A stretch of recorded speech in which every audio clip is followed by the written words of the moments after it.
This elevated bed has surprised me before, and I'm hoping it does it again. Got lots of cool season harvests. Those crops are all cleared out, and now I'm gonna plant it for the warm season. So the first thing I did was clear out all of the plants and a lot of the roots.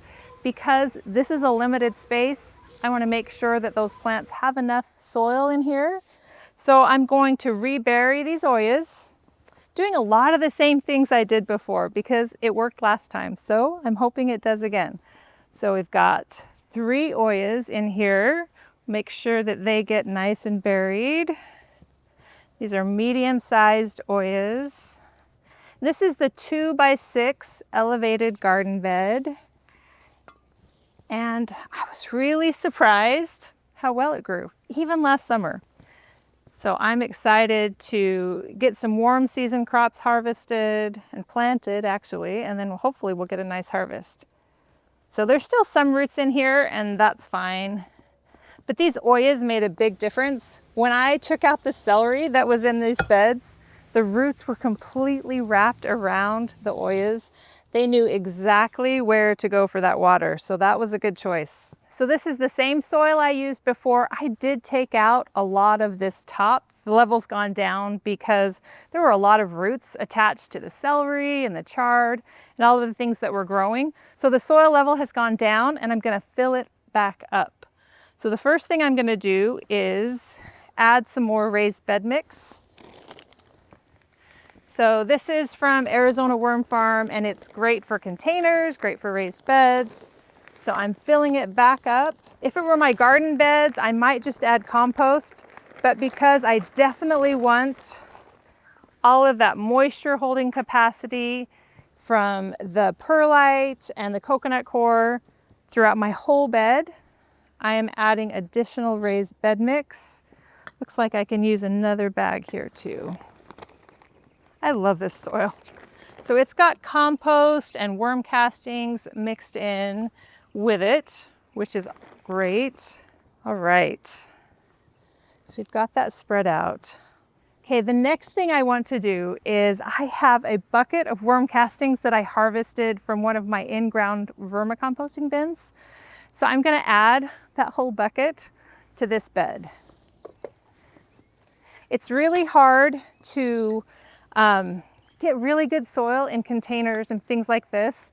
But I think adding these worm castings, there's a mango, a sprouted mango pit, pull that out, mixed in.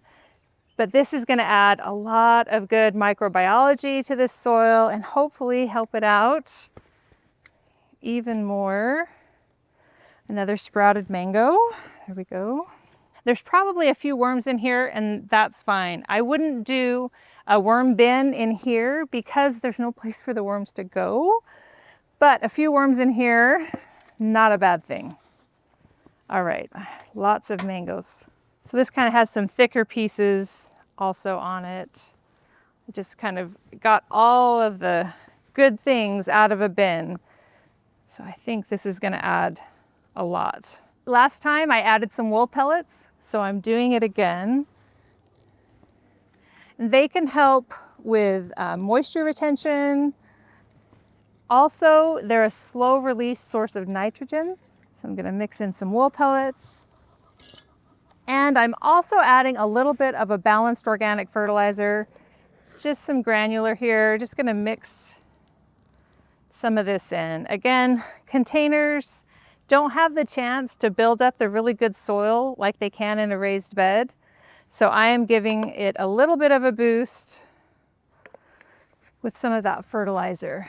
So now I'm just gonna kind of work all this in. And these wool pellets, once they get wet, they kind of dissolve. And so they, again, can hold water, but do a lot of good things in the soil. I think the soil is ready. I'm gonna go ahead and wet it down so that the crops have a nice, even moisture. Some of the soil, when I was taking out the crops in a couple of places, had gotten a little bit dried out and a little bit hydrophobic. So when that soil gets hydrophobic, the water just falls right off of the soil. It doesn't absorb. So I was working in the soil, making sure that it was absorbing water all throughout the bed. So this is such a large container, really, kind of a mini raised bed. that I did keep a lot of that soil. But if this was just a really small container, I would probably swap out that soil and put all new soil in, or at a minimum do what I did, kind of break it up, get the roots out, add lots of compost, worm castings. But you really do want a lot of that, the perlite, vermiculite in there to help that soil be able to hold on to water, to moisture, because we don't want it to dry out, because this is going to dry out and heat up faster than my other beds. I noticed that last summer when I took the soil temperature that this bed did get hotter. I think that's pretty good. Just a little bit more. Last summer, basil thrived in this elevated bed all summer long. So I'm definitely adding more basil to this bed. I also am going to plant 2 Jolene tomatoes because they are supposed to do well in the heat. And I loved these. I planted them last August. So many tomatoes from these. So I'm going to be planting 2 Jolene tomatoes and then some basil. And I've got to have a flower. I've got the basil for my herb, and flowers, I'm going to add some marigolds. So we're kind of see how they do. That's a great companion plant. Both of those are really good companion plants for tomatoes. So I'm hoping those do well. My experiment is these sweet potatoes. I don't know how they will do in an elevated bed. I know it's going to get hot, or hotter even. So I'm not sure if they'll produce or not, but I'm interested to see how they do. So I'm going to plant some sweet potatoes in here as well. And if the tomatoes, if it gets too hot for the tomatoes and they finish up, the sweet potatoes can finish up in here. And they may even just turn into a cover crop for this bed, but I'm hoping I can get a harvest from them. So I'm also going to plant some sweet potatoes. So that's the plan for this bed, keeping it pretty simple, just a few crops, and we'll see how it does. The celery really loved being next to the Oya, and out of all these plants, the tomatoes are the thirstiest. So I'm going to put these Jolene tomatoes pretty close to the Oyas, not right next to, because they are going to definitely get bigger. We want to have room for them, but look at those roots. These are ready to plant. They're small, but they will just take off. So I can maybe plant this even a little bit deeper. Nice thing about tomatoes, you can plant them just a little bit deeper so they can have roots along that whole area there.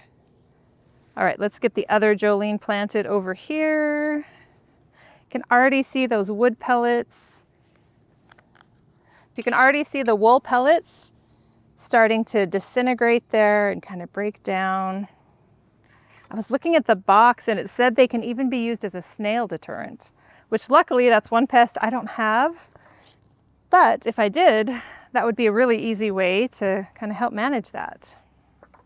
Okay, so now we're gonna get the basil. So a lot of times when you buy basil, transplants, you're going to see that there are lots of plants. A couple of things. If it's really hot, if you're planting when it's not a great time, when it's already kind of stressful, I like to play it safe. I would just plant this as is. I'm not going to disturb the roots and just cut off all of them and I want one good plant. But when it's nice weather, right now it's very nice, good growing conditions, cool nights, warm days, perfect growing weather. So I want to maximize the harvest that I'm getting, or maximize the plants that I can get, right?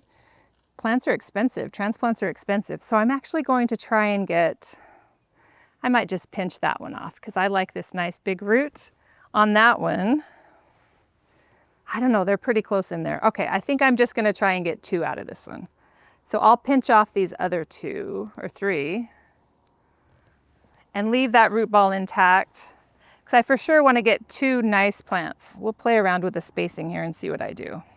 Okay, so that's the basil. There's also lemon basil, which if you have not grown that, I think this is Mrs. Burns. It smells really, really, really good. And, oh, there's 2 plants here. So that's an easy decision. I'm just gonna pull that apart. So I've got 2 plants right there. So this one, I use some, but I mainly leave this one, let it get nice and bushy and let it flower for the bees. So it is definitely a pollinator favorite. So I've got 2 lemon, 2 sweet basils, and then the marigolds. And the marigolds just have 1 plant in them. Oh, actually, let's see. This one has a little baby, so I might try and pull that one off so we can get 3 little marigolds out of that. We'll see. Oh, yeah, okay. Got a little bonus plant there. So there's that one, and the marigold. Okay. So the big question for me, at least, is where am I going to put these sweet potatoes? So sweet potatoes are grown from slips, which if you've had a sweet potato in the cupboard and it starts to grow and sprout, that's all that is a slip, right? The sprout. And then what you do is then you root it in water so it gets some roots on there. And then those roots are going to form into the tubers that become the sweet potatoes. So starting sweet potatoes is actually pretty simple. So I've got a bunch of slips here. Normally you plant them about 1 per square foot. So I think I'm not going to plant that densely because I have other things growing in here, but I think I could do 3 sweet potatoes in this bed. So we'll save these other slips for something else. So let's make sure we're getting some nice good ones. I think I'm going to put 1 in the middle and 2 on either side.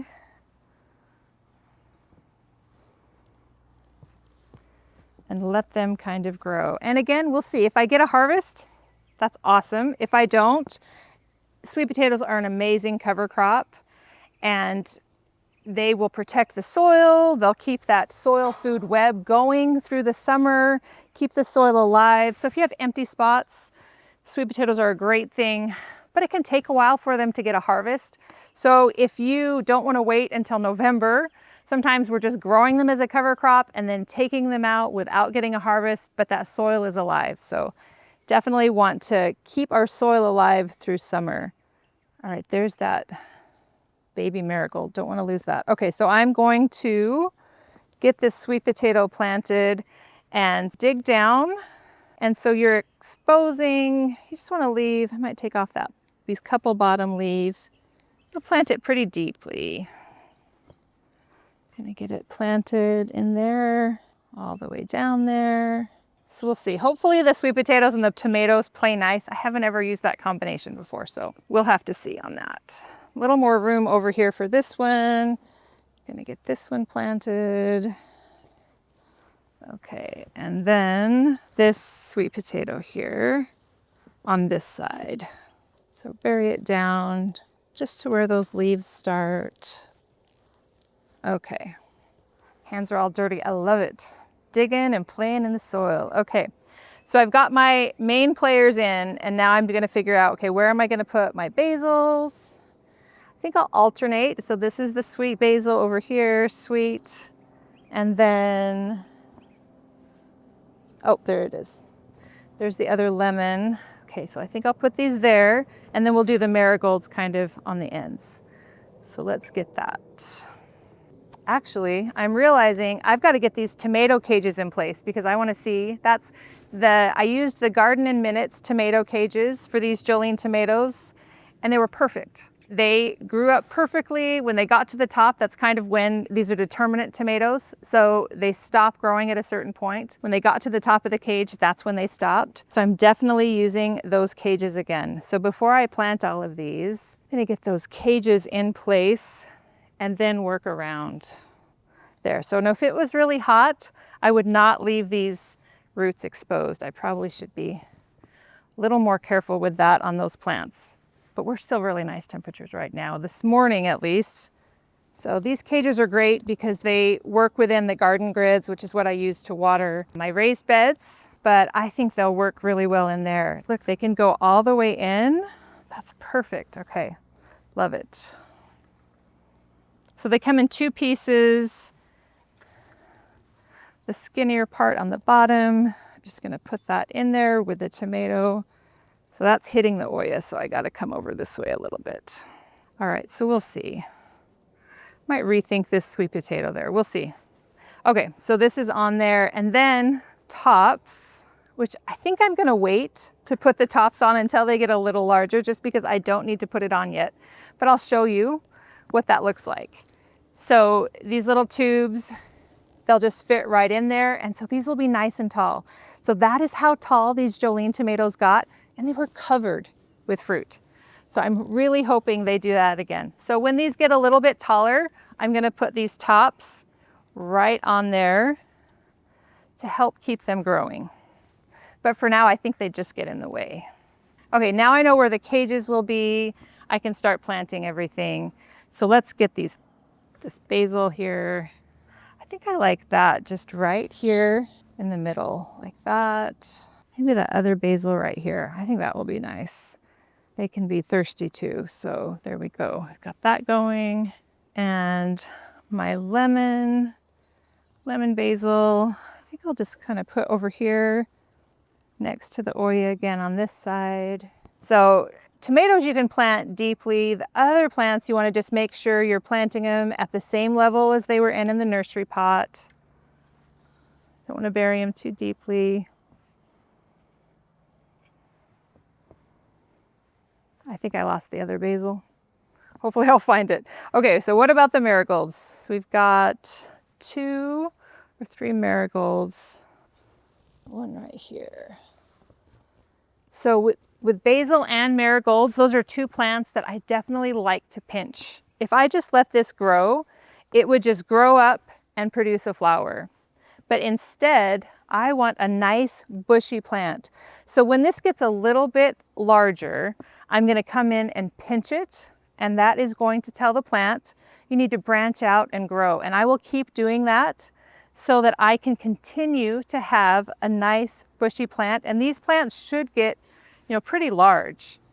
This one is almost ready to pinch. In fact, well, I'll let it go. I'll let it have all the leaves while it gets settled in. But in a week or 2, I'm definitely going to come back and pinch this.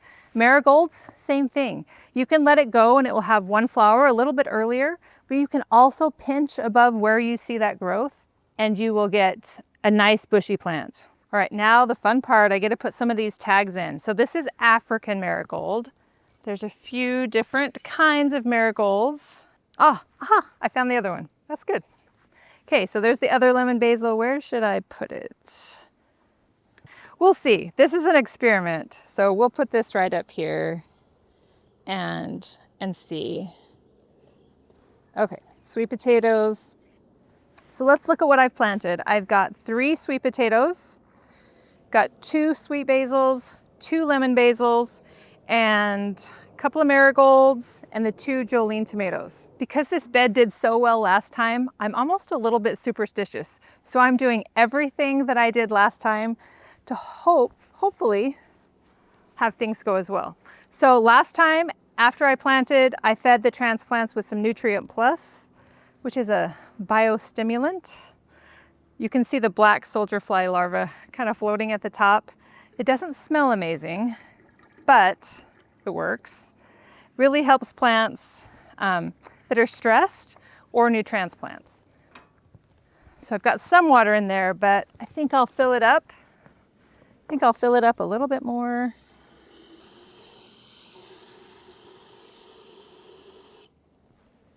I'll take this off so that those little black soldier fly larvae can get added too. So we'll add this to the bed.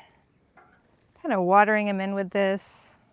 I don't always remember to do this with my transplants, but it is a good habit to get into just to kind of help them, especially as temperatures get hotter and it gets more stressful for plants. It's a really good idea to just use all the tools in our tool belt that we can, just make it work. All right, let's get these oyas filled up. So an oya is made of terracotta and it's porous. So I might put it so it's just filling up the middle there. Moisture will seep out as needed. So what I loved about these is I use these as kind of a moisture meter. I would check the oyas, and if they were full, that told me that the soil overall still had some moisture. But if they were empty or getting low, then I knew it was definitely time to water. So that, along with kind of pulling back the mulch and checking the soil, are 2 good ways to make sure that this bed doesn't dry out. Because that's the challenge with gardening in containers, is that this extra water that I've got here is going to be dripping out the bottom, so it's not going to stay in the bed. So, which is good, we don't want to flood the plants, but it also means that these can dry out too. The nice thing about these oyas as well is I think I've had some of them, I don't even know how many years, so long, and I just use them year after year. When I take them out, if they're looking a little bit, I don't know, kind of dirty, just kind of scrub them off a little bit. But they are, you know, pretty simple technology, right? These are, I think, hundreds, if not thousands of years old, the technology or the idea behind it, and it works. Very simple. And then I don't have to have lines or drips or anything going to this bed. Okay, so everything looks pretty well watered. Maybe a little too watered, but I think it'll be okay. So one of the best things you can do if you garden in a hot climate is to use mulch. So I don't feel like I'm done planting until I have covered a bed in mulch. I made the mistake, I've got a bed over there, and I planted some things, but I didn't plant everything. And so I haven't mulched it yet. And some of the things I planted died. And I think if I would have just used mulch on the ones I'd planted, they would have been just fine. What you use for mulch doesn't really matter as much as if you use mulch. So I always say the best mulch is free mulch. So if you have access to pine needles, leaves, wood chips, you know, whatever you have, that's what you should use.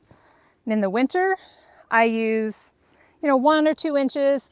In the summer, as we're heating up, you can see I'm laying it on pretty thickly here. But mulch helps insulate the soil. It keeps weeds down. I don't think I'll have weeds in here, but does keeps the moisture in the soil, helps regulate the temperature a little bit, which is going to be really crucial in this bed. That's one of the challenges of these elevated beds. Not so much that they're metal. I haven't had a problem with my other metal beds. They're actually pretty close temperature-wise to my wood beds when I take soil temperature measurements. But because it is exposed on all sides, including down below, it just gets hotter because the air around it is hotter. Putting a nice thick layer of mulch there. So this is the wood chip mulch from Arizona Worm Farm. I have it all over my garden because it works really well. And this is also what I use for the browns in my vermicomposting bins. I use it in my pathways. So it's really easy when I need some browns after I feed the worms to just pick some up off the ground, throw it in there. Kind of a messy gardener sometimes too, so that way it all works out. This elevated bed really did surprise me, and I'm hoping that it does it again. I hope we get great harvests. I can't wait to see these tomatoes climbing up, harvesting tomatoes. I will definitely keep you posted on the progress. If you've grown in elevated beds, let me know what's worked for you and what you like growing best. Thank you so much for watching.